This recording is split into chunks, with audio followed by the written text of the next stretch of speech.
All right, American Hammers TV. It's late today, but just want to mention real quick, we have a sponsor, and they gave us an awesome discount code for you guys. Strava Craft Coffee out of Denver, Colorado. This is the stuff I drink every single episode, as you can see, even 9 o'clock at night, 10 o'clock in the morning, doesn't matter because it's organically infused with hemp oil, so it counterbalances the caffeine, which is awesome. So anyway, go in the checkout, treat yourself, go in the checkout and make sure you put in Hammers 15 and you can save 15% until June 30th. It's really good stuff. So that said, today we have an awesome show. We have a bunch of people in this hangout here. We have Wayne from Dallas Hammers. We have Lee, my co-host, as usual. And man, we have Dave Walker. What's going on, Dave? Mate, it's a pleasure. It's a pleasure to be speaking to you boys. Always keen to speak to my brothers from across the pond. So, yeah, it's very nice to be here, virtually, albeit, but it's a pleasure. No, I appreciate that. Now, somebody comes online from England, it's like everyone over here in the States says, Wayne, you don't sound English anymore. This is going to make me look proper bad, it is. Yeah, no, I can tell you was a Brit, but yeah, obviously you're an expat over there. It's just fascinating, really, just to hear. I've always been interested to hear how different people fall in love with West Ham, and I've just had a real fascination since I've got speaking to the different Hammers all over the world, really, which the podcast has allowed me to do, just to hear the different stories. So it's interesting. So, you know, obviously when I got the invitation, I was keen to jump on. It really is. It's a pleasure to be speaking to you boys. I appreciate that. Now, real quick, just so everybody who is watching our show, who may not know who you are, I mean, which would be stupid if they don't, but just give a little background. So, how did you become Hammer? Right. Okay. Blimey. Where do I start? Okay. So I am from a place called Hainault, in which falls under the Ilford postcode. Not the most glamorous of places on the planet, let me assure you, but it's even worse now than it was when I was a kid. But my family are from the East End. Having said that, the caveat to that was how my mum and dad actually met. Was my mum's family moved across from King's Road in Chelsea, believe it or not, just off the King's Road. So it could have been very different for me. And moved next door to my dad. And my dad is a staunch East Ender. The place that they were living at the time was New City Road, which was in Upton Park, stone throw from the ground. And then the kind of history engulfed them even further because they worked around the area. One of my nans was a chef in Nathan's Pie and Mash. The other one works in the pub. Don't mention that. I can't. Don't mention that, Dave. It's been years. I know. Another one bites the dust. We've seen so many of them, haven't we? And yeah. So I mean, it's just a real big East End background to me, and it's just one of the things. I was born into it, like a lot of people say. You know, my baby girl was a West Ham one as soon as I came out. So that was me. No looking back, and committed myself to a lifetime of misery ever since. Here's the misery. It's definitely my favorite part of our show. Also, is because we started off by showcasing all the different American West Ham supporters groups. We started off that way, and then we've since just expanded, but our platform. But the best part is definitely hearing how, even like you said, people from over here, how did they become West Ham fans? I mean, it's some fascinating stories. Everything from I started following after watching Green Street Hooligans. My family is from East London. I just couldn't stand people wearing Manchester United and Liverpool shirts, and I wanted to pick a different team. And the Hammers stood out to me, the colors or whatever. It's always something different, which is awesome. Very true. Yeah, it's very true. And look, at the end of the day, we're all bonded together by a single club, and who cares what the story is, as long as you've got that mutual love and passion and loyalty to the club. That's what it's all about, isn't it? We're all part of the same family at the end of the day. Definitely. Yeah. Who was your first big hero, Dave? Who's your first big West Ham hero growing up? Do you know what I would have to say? I mean, I get asked my heroes quite a lot, and there are two front runners for me. I think it's a tie between Dixie and Paolo Di Canio from my era. And my first game, and I'm struggling for the year now, and I should know this off the cuff. My first ever West Ham game was incredible, and you won't believe my debut for West Ham was West Ham United 7, Hull 1. And it was also a collective climax. Well, have you seen 7 goals in all the games you've been to since? I mean, like 5, not in one, but all of them. Mate, well, you can imagine as a kid. I mean, I left the stadium, and obviously, in the run up to the game, I fell in love with the pre-match atmosphere and the smell of the burger vans and the kind of, I suppose, army type mentality of all these West Ham fans together outside the bowling, and that's what I fell in love with. That cemented my love for West Ham, really, because in the run up to that, I was watching all the videotapes and reconstructing all the goals, buying all the kits, and talking West Ham obsessively with my friends and family. So I was already there. But to see my team score 7 goals as a kid, I thought we were the best team on the planet, and it also included. It also included a collective. I'm still crying. But I must tell you, fraud or false advertising, right? That's your honestly, like a drug dealer. It's like a drug dealer. He hooks you in, and then everything else you pay for. Yeah, I know. It's incredible, really. I look back now and to think 7 goals. I mean, and one of them, which is the collector's item I was going to talk to you about, was a goal from Stevie Potts, which was about 30 yards out, the worst long shot goal you'll ever see in your life. It was like a daisy cut, a trickle through the keeper's legs. And it was a day I'll never forget. It was fantastic. But yeah, ever since, like the rest of us, really, the bug's never gone. I'm, passionately loyal to West Ham. I always have been, always will be. And it's, if you cut me open, I'm claret and blue. It's as simple as that. Blimey. You said if we cut you open, you're claret and blue. Who was the first player who cut you open? Who was the first one that made you want to die because you were so hurt that they done it to you? In terms of leaving the club? Yeah. I think even at that age, whilst I understood it, I could never accept losing Dixie. When he went to Liverpool, I know he came back, but he was my hero, Dixie. And, I've had the pleasure of meeting him many times in recent years, and I've worked with him on occasions. And, they say you should never meet your heroes. And it's a load of bollocks, really, because I've met so many of them and they're all top lads. And, but that one hurt, definitely, yeah. To see him go to Liverpool was a tough one. And obviously in exchange, I think we got David Burrows and Mike Marsh, both of which done a pretty good job for West Ham, actually. Yeah. But, Dixie for me was the epitome of... he was West Ham, wasn't he? He was. Yeah, do you know what? I saw him as my modern day Billy Bonds at the time, because I'm too young for Billy Bonds. I think a lot of that Dixie was in the same mould. He was a warrior on the pitch, and I love that about him. And let's not forget he could play as well, Dixie. Yeah. So I think the short answer to your question is Julian Dix, I think. So when did you decide to build a little West Ham online empire with everything that you put together? Listen, we're trying to build a little empire on the other side of the Atlantic here. So tell us how you got started and ended up with 4 million people watching you pretend to be Harry Kane. Yeah, the pinnacle of my empire was pretend to be. I mean, it's the irony is incredible, isn't it? But no, it's a funny story. I sort of fell into it, really. I've been a season ticket holder on and off now for nearly 30 years, and you know what? I was never really one to get involved on the social media element of West Ham. It took me up until about 18 months ago to even go onto Twitter. To be honest, if I was to go onto social media, it'd be Facebook, checking on friends, family, all that kind of stuff. And I went on this group. It was a West Ham group, and I saw that there was quite a heated conversation online about Sam Allardyce, and everyone was absolutely battering him. And I didn't agree with a lot what was being said. And to this day, I think he came in to do a job for West Ham, and he did a good job for West Ham. And I said no more than that, really. And I was more specific around my points. And it's the strangest thing, the admin of this group. And do you know what? I probably would name him, shame him if I could remember him, but I can't.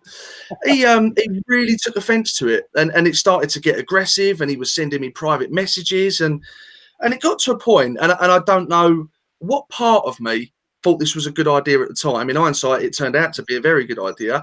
I just sent him a message and said, you know what, mate, fuck you, fuck your group. I'm going to create a group and a kind of social media brand that will shit all over yours, and then I can give my own opinions without arguing with the likes of you. And then, do you know what? I came up with the idea of creating Sex, Drugs and Carlton Cole, which is a successful online fanzine. And I started it with another West Ham friend of mine, Kevin Slade. Together, we kind of put it together, and we wanted to make it a page as opposed to a group, because we wanted more kind of fanzine content, and we tried to create sort of features, not just discussion points, but catchy features, video clips, comedy, news, nostalgia. Really tried to kind of push it out there as the best it was. And ironically, I think what really put us on the map was we launched into doing real top high level video interviews with ex-players and celebrity fans. I think looking back, that was a defining moment for us. And the first of which was Julian Dix. And, that interview was great. In fact, all 10 that we've done were great.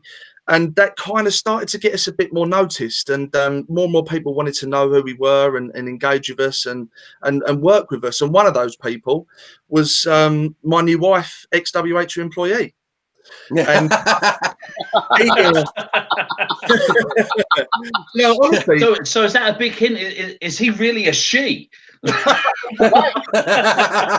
Oh God. He definitely isn't a she, but we genuinely are like a married couple, only with a lot more sex. But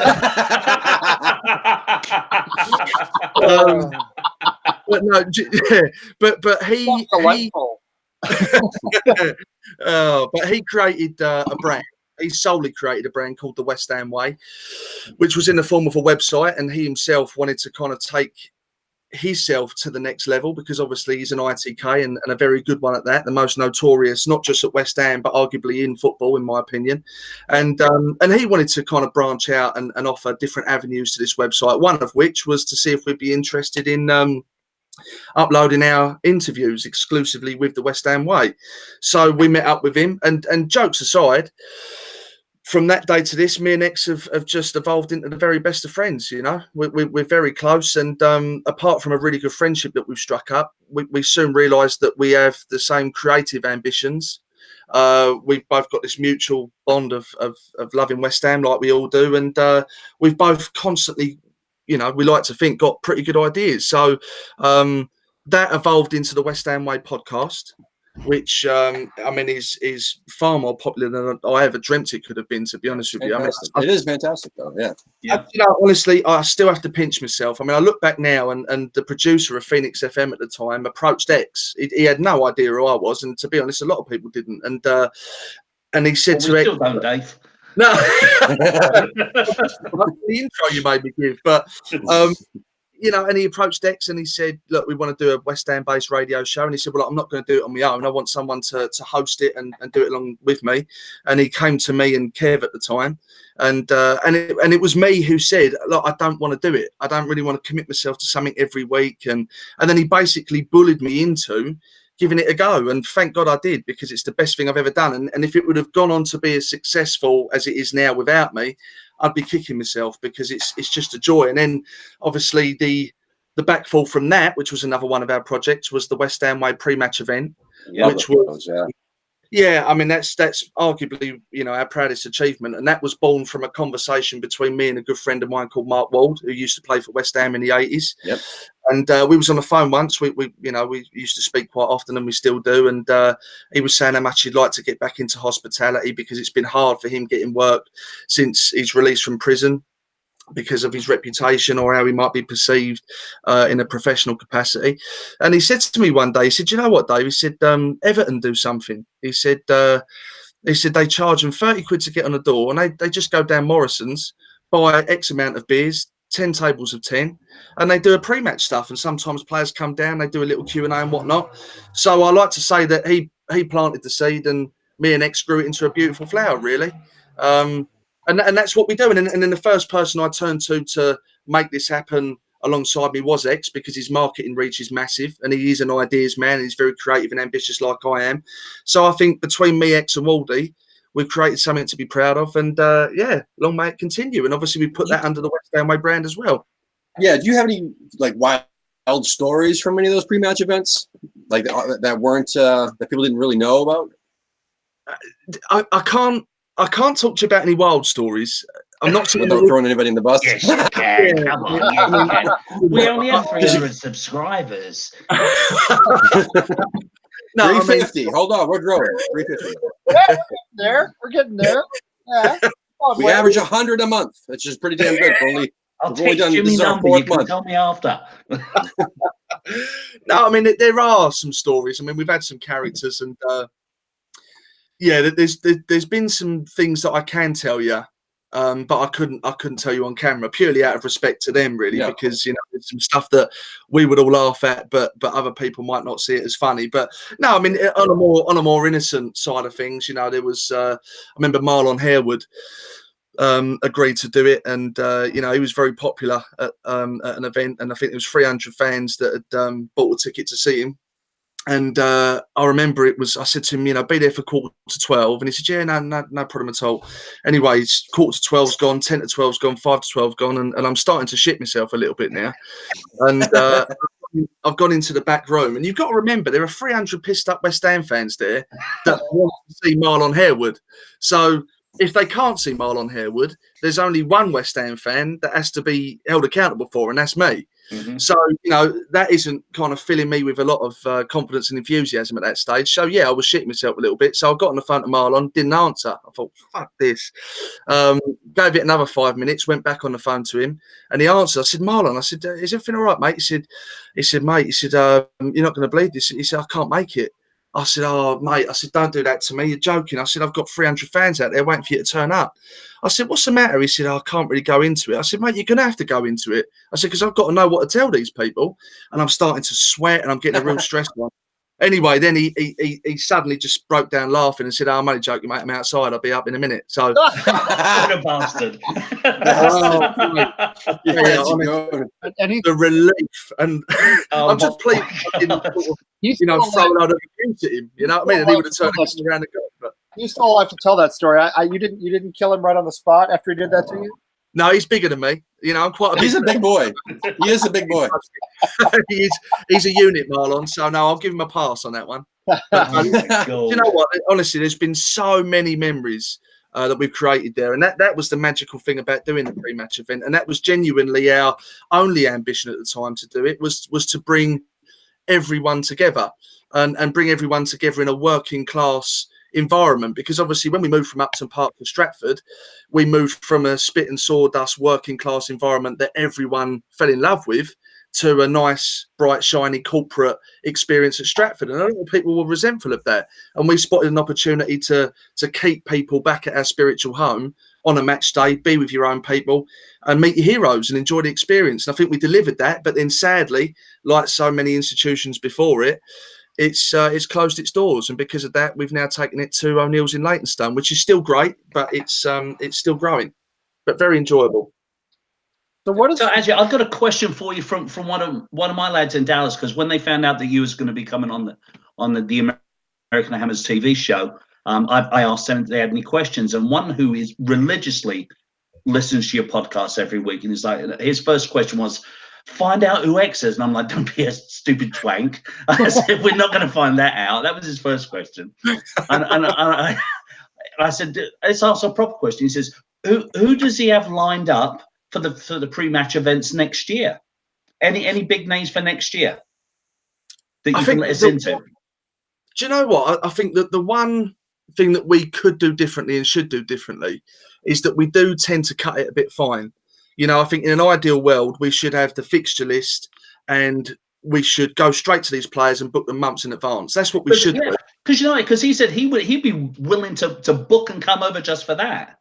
Yeah, that's it. That's interesting. And I'm sure he's not the only one. But in reality, we are such busy people that sometimes we don't do things the way we should do it, and that's a prime example. So sometimes we book someone on a couple of weeks' notice, and sometimes it's a month, and sometimes in the past it's been 4 or 5 days. But thank God we've always had someone to do an event, and I think we've done 36 or 37 of them now in just over 2.5 years. But no, I mean, there's people I'd love to get over. There's Billy Bonds, obviously for me, he's incredibly a man I've never met.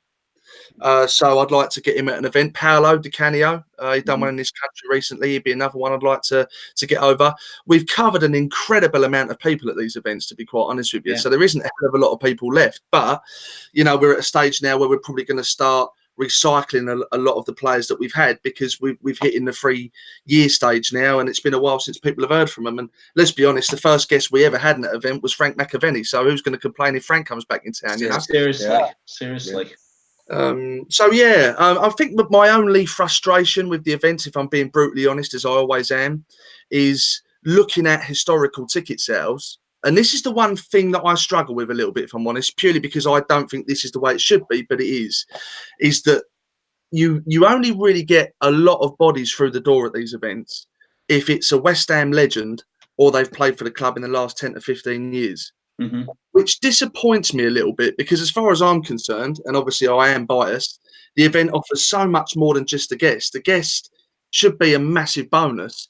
And as far as I'm concerned, if that guest has played 20, 30, 40, 50 times for West Ham, people should be respectful towards him and actually be genuinely interested in what he has to say. You know, I mean, you know, for example, there are players. I shouldn't name them, and I won't. But there are players that are crying out to do this event. They're actually approaching us, and I would love to hear them on stage with Waldy doing the Q&A. But I know it won't sell tickets. So tell them to come to our show instead. They can come on our show. Yeah, why not? We'll take anybody. So yeah, why not? We'll have Savio. Savio can come on our show. That's fine. Come on our show. Yeah, anybody. Yeah, but do you know what though, lads? I'm not just saying. But do you know what, lads? Honestly, I'm not just saying this. Everyone has to start from somewhere. Yeah. You know, I remember absolutely buzzing beyond belief when we had 600 followers on the Facebook page. You know, because that's where we started off, and I didn't know anyone in the game. I didn't have any contacts, but over time, that's what you develop, and you grow more quality content, and you commit yourself to it, and you get to meet a lot of people and create a network of contacts, and with that comes different opportunities, and you grow and be successful from there. So that's all I've done, really, if not luck, you know, more luck than judgment. But everyone has to start somewhere, you know. So you boys keep cracking on. So is it how much is this your day job now? I mean, how much time do you spend on this now? Not as much time as I'd like to spend on it, if I'm honest. I mean, I do have a day job, and you know, it's a target-driven job, but fortunately enough, I can work from home, so that helps.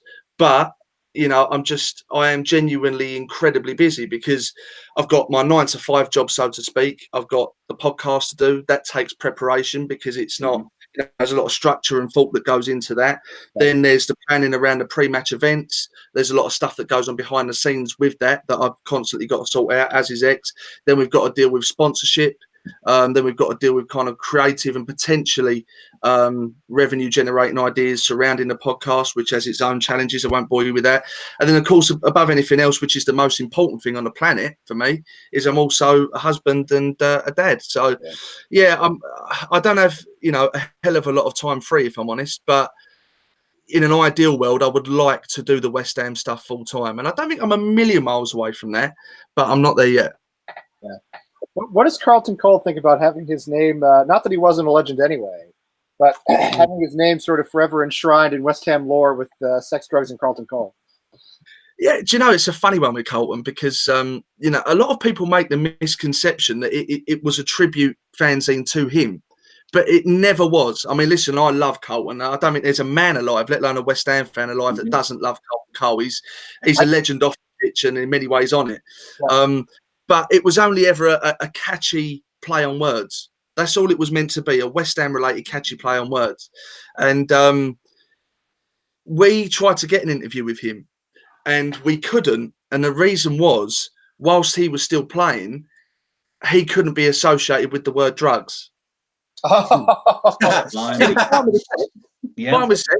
Fine with rock and roll, but he couldn't have his name against something that had drugs in the title. So, you know, for that reason, I had no interaction or working relationship with Carlton until he retired. And since then, he's done a pre-match event for us. I hosted an anniversary, a 30th anniversary dinner for the Scandinavian Hammers, which was held at the stadium, and the guest of honour was Carlton. So, you know, I hosted that, done a live Q&A with him there. So I've met him a few times. You know, we've swapped numbers. I wouldn't say that we're friends, but yeah, we've done a few bits and pieces together, and he's an absolute top man. You couldn't have changed it to like sex prescription drugs in Carlton Cole? Sex prescription drugs, and it doesn't go, mate. It doesn't go. I don't know. That could be the sister page. Yeah. I think Ian Drury would turn over in his grave. Yeah. Oh, yeah, Ian Drury. Yes, that's true. He'd hit you with the rhythm stick, right? That's I think that was Definitely. Unfortunately. Yeah, you have a lot of people hit you with a rhythm stick. How much time do you spend knocking back people that hate your opinion of stuff? Well, do you know what? It's a really interesting question, because I don't know what I've done in recent times, but I don't seem to get a lot of shit anymore now. I'm probably jinxing myself now. I know what caused it. I mean, listen. If you watch him up on this show, just ask Bubbles. You'll get right. I mean, to be honest, listen, I know there are people out there that don't like me, and I'm absolutely comfortable with that. I mean, luckily enough for me, the pendulum is swinging in the right way for me at the moment. I seem to get more positive feedback than negative feedback. But you know, when you put yourself on a platform that we have, and almost accidentally created, where we've got a global reach, you know, in an ideal world, everyone would agree with you and love your opinions. But at the same time, one of the reasons why I think our podcast has been a success is that there are so many, is probably a bit harsh, but there are quite a few West Ham related accounts out there that build a reputation on playing it safe and sitting on the fence and just doing things to get people on side, so to speak. But, you know, West Ham aside, it's not my nature. You know, I'm not a fiery person, but I wear my heart on my sleeve, and I'm very passionate about a lot of different topics in life. And if I believe in something, or I've got an opinion on something in relation to West Ham that I know people won't necessarily like, but I truly believe it in my heart, I'll say it. Now, I know that in the past that's kind of made me quite unpopular, or a bit of a Marmite character. The main one for me, I think, which kicked it all off, was my support of the board during probably West Ham's darkest times, when we moved from Upton Park to the new stadium. That wasn't a popular opinion, but I stuck by it. I took the stick, and to be honest, the kind of I don't know, it was a bit of a. It was an interesting time when the board appointed Manuel Pellegrini and injected £100-odd million into the football club, because whilst I don't think they'll ever be liked in a lot of people's eyes, I think they surprised a lot of people. And I always said that day would come. And people thought that I was saying that to protect certain relationships that they believe I have within the Sullivan family. But I wasn't at all, and it's genuinely what I believe, because I've always been open and honest about that. There are certain people within the family that I know, you know, there are certain good relationships in place, and but that doesn't mean I'm protecting anyone. What that means is I've had maybe exposure to certain conversations and looked in certain eyes when that person or people have said to me, this is what we genuinely want for West Ham. This is where we're going to go. This is what we want to achieve. This is our strategy. But it isn't necessarily going to be made public, so to speak. So there was a lot of people that were hating them, and because of my support for them at that time, hating me. But actually what's come to fruition recently, i.e. last season's transfer figure, was exactly what I believed would happen, you know, the whole way through. Now, the rumour has it, which is, you know, firmly supported by X, is that we're not going to have any money to spend in the summer. It's just going to be player cash sales. So we'll keep the money from transfer fees gained from that. Now, I'm not overly comfortable about that, but I'd be prepared to let it go. Having said that, and this is proof that I'm not protecting any relationships in place, if that was to happen the following season, then that is a complete disregard of any ambition they claim to have for West Ham. And that is, you can't take it to the next level on the back of, you know, a one generous transfer window. So at that point, if it was to happen, that's when I would hold my hands up and say, thanks for what you've done, but it's time to move on because you can't take us forward. But how does that go? So it started off that it was reported that we had like what, 60 million, and then what was it, 25 million, and then went up to 35 or 45 million or something like that. Basically, the figures have changed over the last couple of months. I mean, even what X has been reporting, like What do we know right now? Like, what is you're saying that no new transfer money, just only what we get in from the transfers? I think it's unclear at this stage, to be honest, because I'm not overly sure it's 100% clear within the club as of yet. What I do know, and X will tell you the same, is that there are a team of people there which consists of old Manuel Pellegrini, Azilios, and they get together, and I think they've agreed, maybe even reluctantly agreed on Pellegrini's part, I don't know, that they believe that we can generate enough money from player sales and shifting certain wages off the books that would allow us to have a substantial amount of money to spend on replacement players. Does that mean Arnautovic is gone? It's because I can't imagine who is going to. Who do we sell to make that much money? Yeah. Right. Our trailer, we don't have that many players who can actually pull in that much money unless you talk about Arnautovic or. No, wages, yes, but not transfer fee. Yeah. I'm not talking about transfer fees. You'd have to be talking about an Arnautovic or, God forbid, Declan Rice. So are we? Or Lanzini or whatever. Yeah. You're right. Are we looking at somebody like that having to go?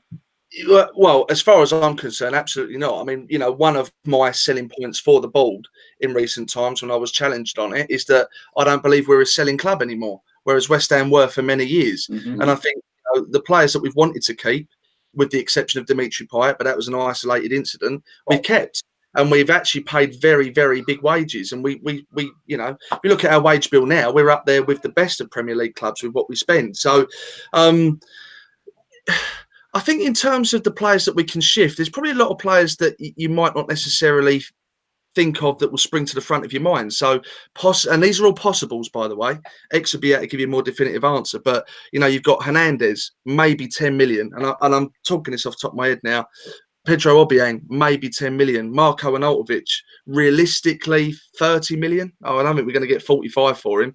Maybe 30 million. I mean, that's 50 million pound on 3 players. And then you've got Jordan Hugill. He'll go for 5 million pounds. Who else is there? Perez. Well, Perez won't get much though. Perez, he might get between 5 to 10 million, maybe closer to 5. But straight away there, you're looking at literally off the cuff 60 to 70 million pound now, if that's what we're going to get. Not to mention the wages. I mean, collectively, you look at the likes of Andy Carroll. Yeah, getting rid of Andy Carroll alone and his hair care budget. That's massively. So, whilst a lot of West Ham fans aren't overly comfortable with there not being a lot of money to spend, I don't know if it's nothing. I don't know if it's 25 million pound, which has been reported, but let's say it is 25 million pound. Well, if that's the case, and what I've said is close to accurate in what we could receive for the players, then that's close to 100 million pound again. So maybe they're trying to get the right balance between getting people off the books that shouldn't be here anymore because they paid too much money with no return on investment, and protecting the football club financially, which I think is massively important, and fans constantly choose to overlook that, versus having to spend enough money to keep up with other clubs around us in our quest to knock on the door of a European place. So so I'll let it go this season, and time will tell. We'll see what they do. Speaking of this season, what do you think so far with Pucelos and Pellegrini? What do you think about the job they've done? I'm not sure. Yeah, I'm not sure how much involvement or how much of an achievement has been had by Azilius, if I'm honest. I mean, I know that he's paid a lot of money every year to do what he does. I would love to know, signing by signing, who he was directly involved in, because I'm not sure it's every single one of them, and I'm not sure there's been enough gems uncovered that's been brought into the football club through Azilius, which I think is what he was employed to do. So. Yeah, the jury's out with that one, but I can't make a definitive statement because I don't know the facts. Yeah. In terms of the season itself, I think it's been a funny old season. I think the what this season comes down to is one word, and that's consistency. Or lack of it. That's what we're talking about. That's what's and that is what's let us down. That's what's killed us this season, and that's also been the most frustrating thing, because they've almost created a rod for their own back by winning big games. Because when they win big games, we know they can do it, because they're a good group of players there who enjoy playing for West Ham, apparently. But then they go up against the likes of your Burnleys or your Bournemouths or your Wolves or and they just don't look like they want it. They just don't turn up, and that's happened too many times this season. How much And the manager, Dave? I mean, I like Pellegrini personally. I support him, but I feel as though West Ham have never had a manager in the time that I've been following the club, 15 years, who actually could get consistent performances out of our players. We've had every type of manager you can imagine, from Avram Grant, who was clinically dead, to Zola. I mean, how many people know that? He was based. There were people propping him up like Weekend at Bernie's back there. Weekend at Bernie's. Zola, who was, Zola was like constantly being electrocuted or something. I mean, we've had personality you can imagine. Well, so is it Pellegrini, or is it just that's just how we are? It's something in the DNA of the club.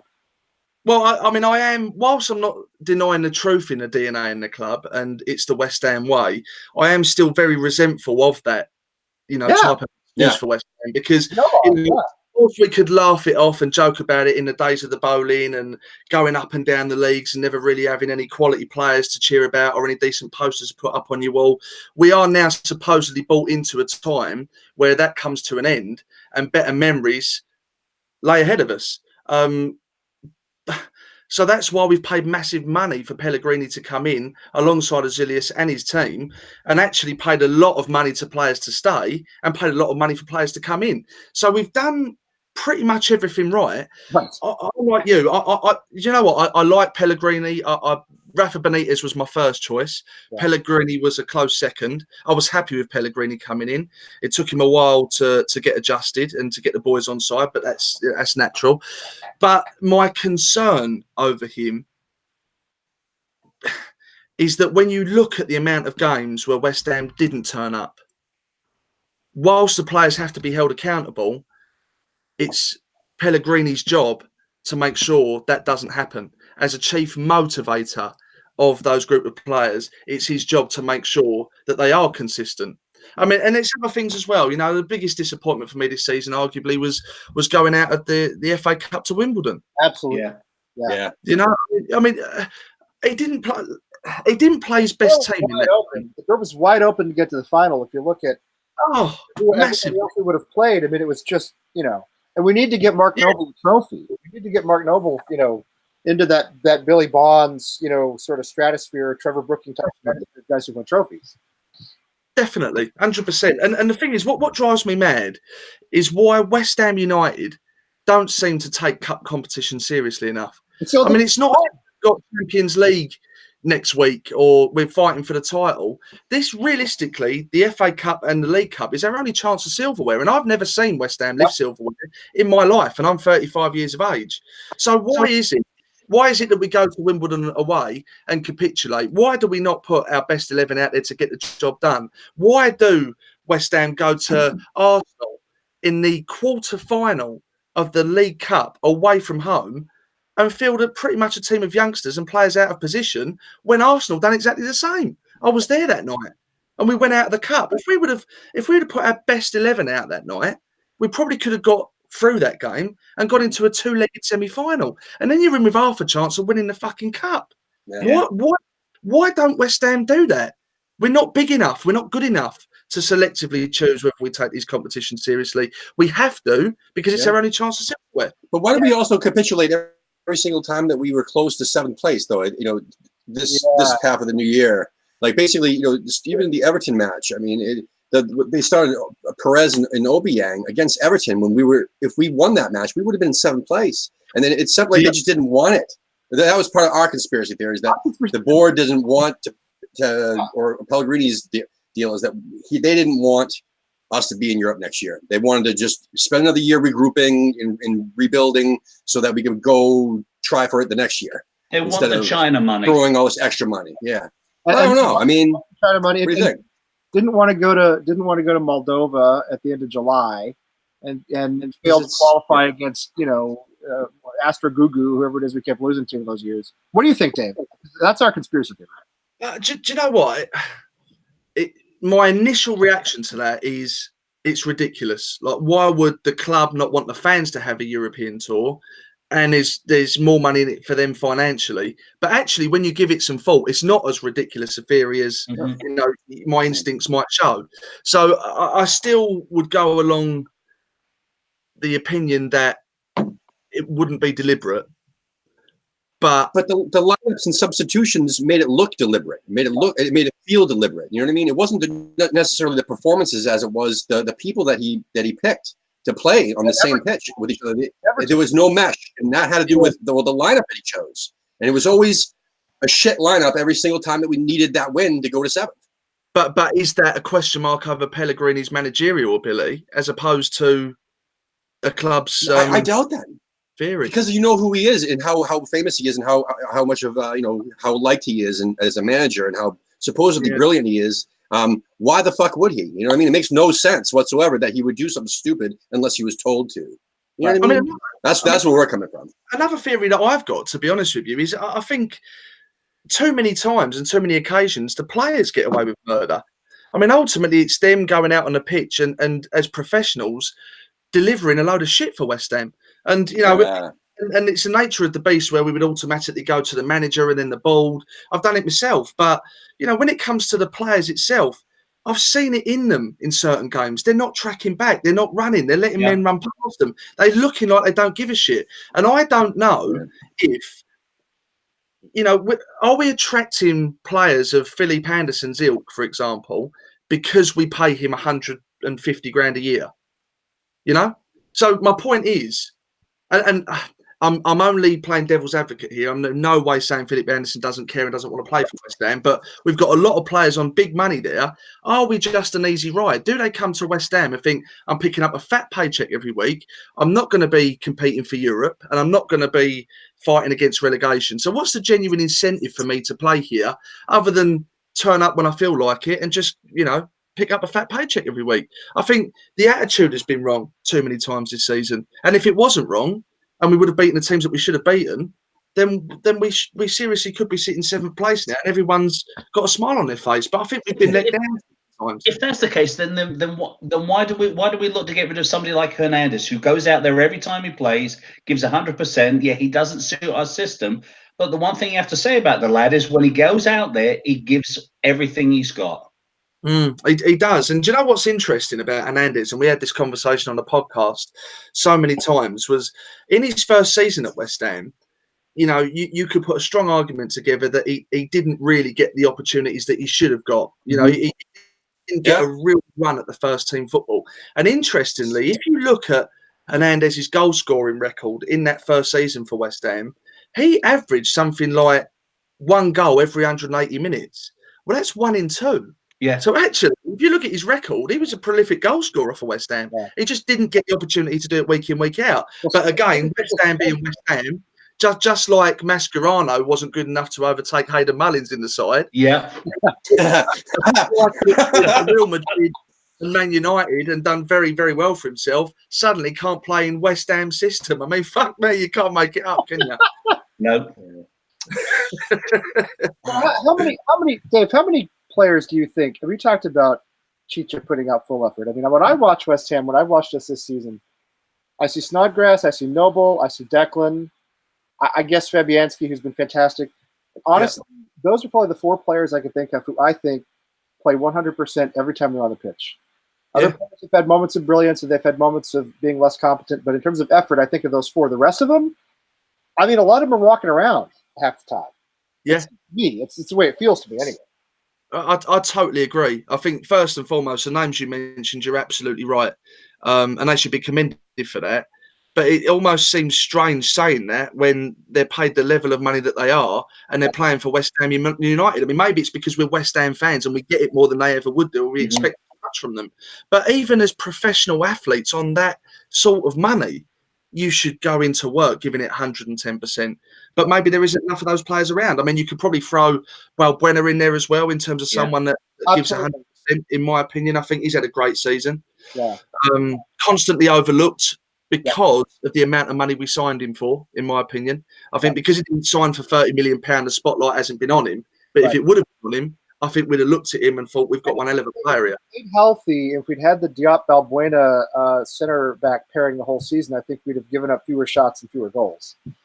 Yeah, no doubt. And I mean, look, maybe I'm being a bit harsh. We have had our injuries. We have been unfortunate. We missed Lanzini pretty much all season. We missed Yarmolenko, who started. Yarmolenko was The hardest hit, man. Malika was tough. Yep. Oh, awful. And just on the back of that Everton performance as well, you know, it's that was a killer, that was. And then, you know, Jack Wilshere, whether we even should have signed him, I don't know. Carlos Sanchez, I don't know why we signed him, but he hasn't had an opportunity. So, you know, and yeah, so we did lose the game against Wolves by getting caught in possession. That's all I remember of Carlos Sanchez, is him just standing there, you know, waiting for the final whistle when he gets his pocket picked, and we give up the game-winning goal. So. Yeah.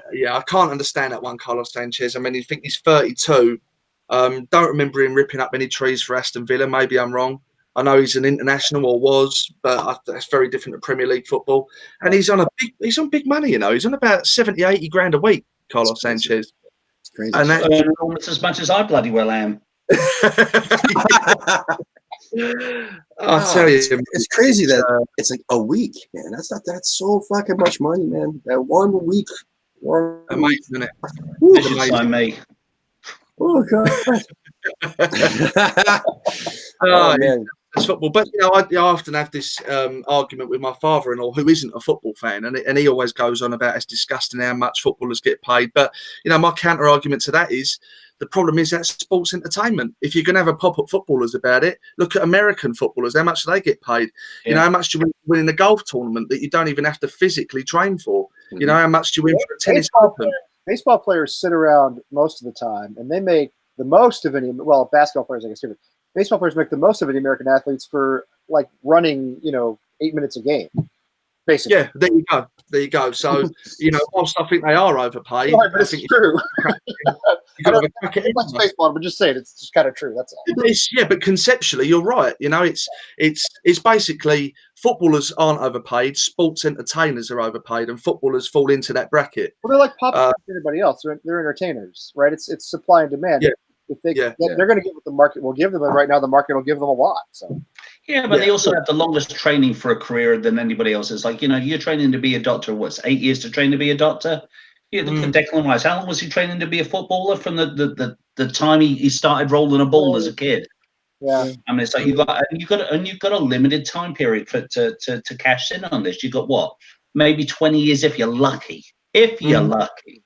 Well, I think it's the hardest sport to break into, because even though there are many thousands of clubs all over the world, there are many millions, maybe billions of people who want to be professional footballers, whereas not everybody has the means to go out and try to be a professional golfer or even American football player. With football, I mean, every kid in the world wants to be a professional footballer. So, yeah, it's maybe the hardest one to actually get into at high wages with a big club. So I do understand that. But even so, I'd like to see sometimes a little bit more effort out of guys who are getting more in a week than I make in a year. Yeah, so you'd like to think so, wouldn't you? Speaking of youth, I guess, what prospects excite you the most going next season? Prospects in terms of up and coming talent at West Ham. Correct. Yeah, youth. Yeah. I think there are, you know, there are quite a few names I'm hearing about. I mean, obviously Johnson came through and he made his debut against Man City. I mean, fucking hell, talk about throwing in the deep end there, Man City away, but he done well. I think had a draw. Yep, got screwed out of that one. Yep. Yeah, I know. Yeah, 100%. Yeah, but he did well that night. And then, you know, there are other players. You know, X always tells me about Nathan Holland. You know, he excites me. And yeah, I mean, I've only seen snippets of him, so I can't claim to know that much about him. But the academy think very highly of him, and I do know that he was preferred over Dean Garner. Yeah, and it was his time to break into the squad before Grady's. But Nathan picked up an injury, which has been unfortunate with, and Grady kind of took the opportunity. But yeah, I mean, see, the academy is a bit of a grey area for me, because I think now more than ever at Premier League level, it's incredibly hard for an academy graduate at any football club really to come in and stake a claim in the side. Declan's a freak in that respect, because he hasn't just come in and done okay. He's come in and he's a well beater. I mean, I can't speak highly enough of Declan Rice. Grady, I'm not sure Grady's got. I don't think so. I'm not that much of a fan. I guess I'm not even really impressed that much. No, I mean, I know he's had plenty of opportunities. He's had plenty of chances and really hasn't really shine. You know.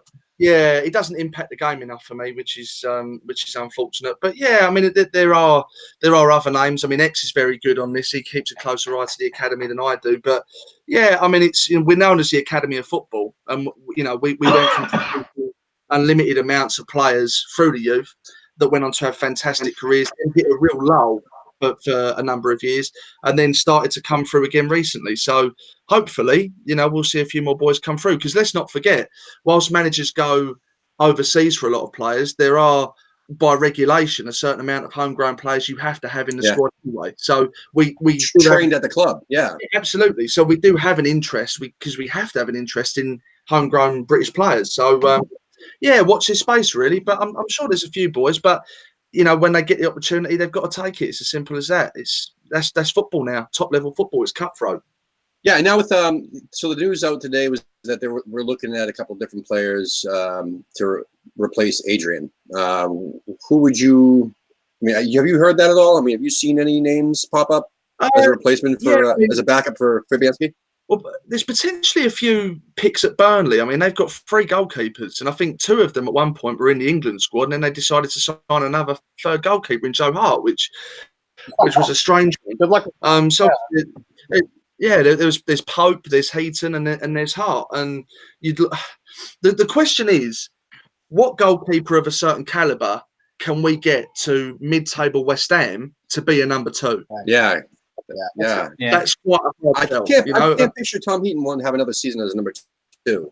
Well, I can't picture us wanting him. Can you? I mean, he's old. I mean, if you're going to get somebody young, you're going to want somebody younger, because Fabianski's on. Well, he won't even need to play. Somebody younger. Tom Heaton's on 32, 33. They're not even going to get a match unless it's a cup match, man. Really, I mean, look at what Fabianski did this season, man. I mean, he played every single match, didn't he? I like to see Nathan Trott get a run out. Well, so that's the other argument. I mean, at what point, as Nathan Trott or an academy player, do you see a position open for you at West Ham after being at the club for X amount of years, feeling that you've earned the right to now step up, and then see someone get signed in that position over you? So, maybe now is the time to bring in Nathan and see how he gets on, because it's like you said, goalkeepers very rarely get injured. They very rarely miss games, and actually they go on to have quite long careers. I think goalkeepers go on to play to an older age in the outfield players. High 30s, yeah. So, but Fab's, no one's taking Fab's place. I mean, he's been fucking phenomenal this season, So let's talk about Maxie Gomez. There's a lot of talk about him signing with us, which of course means it absolutely will not happen. Read something in the British press, it has already not happened, basically. That's how I treat it. So, but I mean, if we really have no transfer budget, or we're only using what we get in from transfer fees, I mean, he's like a 40 million. Is he not of like a 40 million pound signing? How are we doing that? And is he the only player we're going to sign, or do you know if that's even actually going to happen? Yeah, I think it's a tricky one. See, we all fall into the trap of reading what's in the press and taking it for granted. I mean, there is so much bollocks written about everyone in football. I used to be a journalist in this country, not a sports journalist, but a technology journalist. But I know we make a lot of mistakes in this country, but I think most reporters at least try to have integrity about facts. Yeah, but about facts. Not British journalists. Not British journalists. Well, they just say whatever they want, and it comes out of nowhere. And it's my journalism professors would be disgusted. So anyway, it isn't written on page 3 of the Sun. I don't believe it.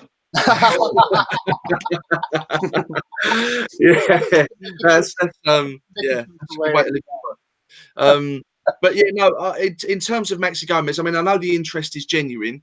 I know that there are other clubs interested in him as well. I mean, that's going to be our biggest problem. And see, this is the problem when potential targets do go public, because and the players' agents are the biggest causes of this happening. We know it ourselves from Arnie. There are always agents that are tapping up players, going out to the press saying this player's wanted by this club, this player's wanted by this club, because they're trying to get as much money for that player and in turn getting money for themselves. So we can't seem to ever get a deal done without it going public, which always worries me.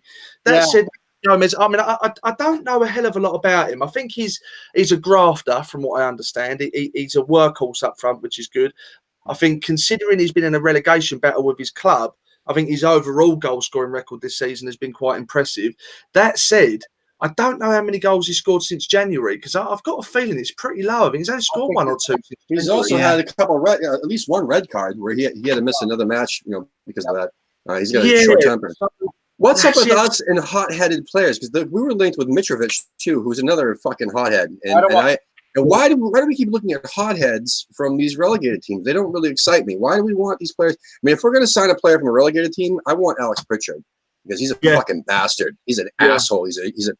He's so annoying, like as an opponent, and he's always in the play and he scores goals against us too. That's the type of player that I would want from a relegated team because at least he has fighting in him. These other guys don't give a shit. They're there for a paycheck and they're getting relegated. Fuck them. Like fuck off. And there was somebody else with a painted head from Fulham. I can never think of his bloody name. Babel or whatever his name is. Babel. Yeah, I know. Yeah, I don't understand that transfer either, even though he nicks a couple of goals from. I think you've almost answered your own question there, to be honest, in terms of, the reason you might want a few hot-headed players around. To be honest, at times I think that's what we've missed. I think we've missed that nastiness, that spite, that grit, because let's not forget, players feed off of other players. And if you've collectively got a group that turn up and they don't fancy it, or they're not giving 110%, or they're slouching, these type of players we're talking about are the sort of players that will get that grip, the bit between their teeth, and say, right, fucking come on, boys, what's going on here? Do we want to fucking win this or not? And go out and get other players by the scruff of the neck, like your Bonzos and your Dixies did back in the day. I think it's Mark Noble from time to time too. Noble has the same effect. I mean, from time to time, yeah. He'll carry players around.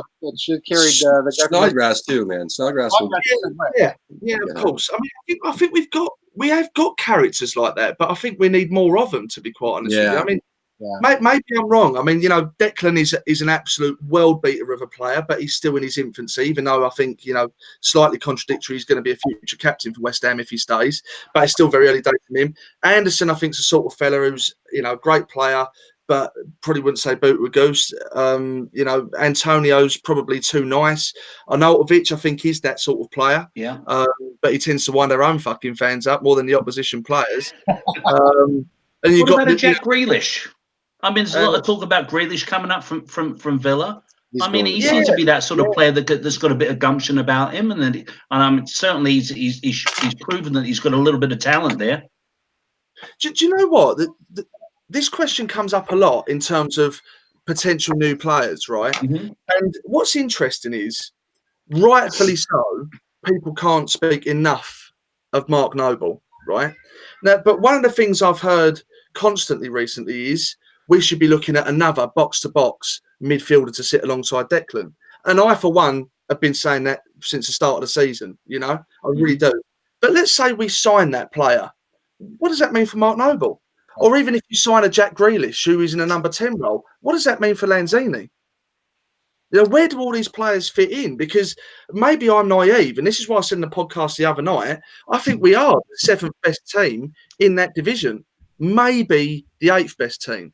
Because if you look at us from a midfield perspective onwards, our goalkeeper got Hammer of the Year, but looking from midfield onwards, you've got Mark Noble and Declan Rice there, Philippe Anderson, Manuel Lanzini, Mikel Antonio, and Marko Arnautovic. I mean, that should be devastating, teams. Yes. But that's based if they're on form and they can stay injury free and they turn up and give a shit. Because if that's the case, where do you look? If you bring someone in, who loses their place? Because on their day, every single one of those players on their day is unplayable. Or even Yarmolenko when he comes back healthy. I mean, exactly.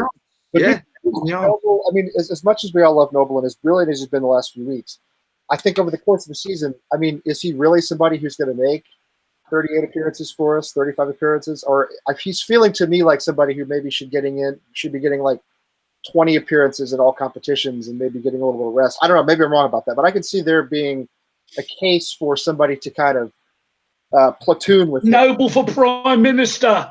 Well, listen, I mean, everybody loves Mark Noble, and you can never question his effort, and I think his effect on the team is very positive.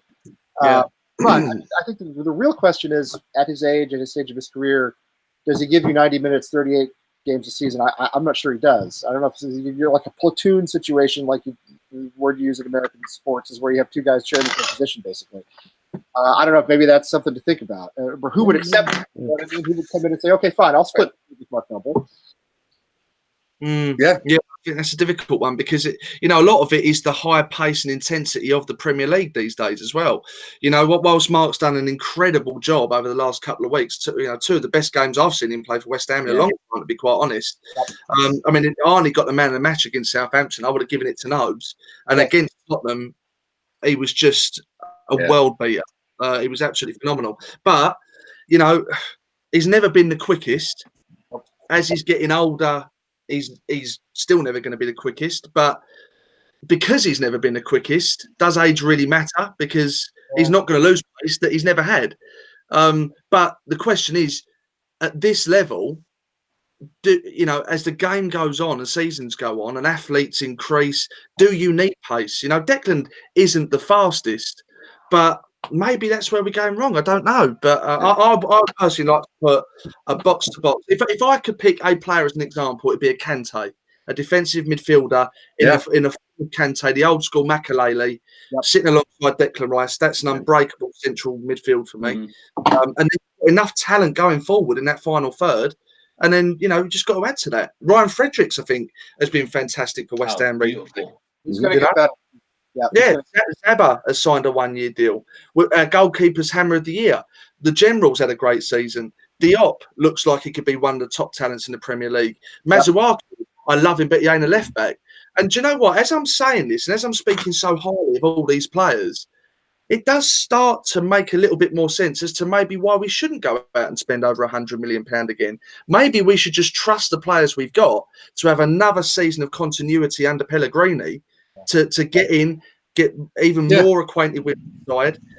That might be the key to consistency. Just continuity, stability in their own futures. And let's spend 30, 40, 50, 60 million pound on 2 or 3 players and add them to the squad. Yeah, maybe that's where we're looking. With VAR, we have a few calls go our way that didn't go our way this season.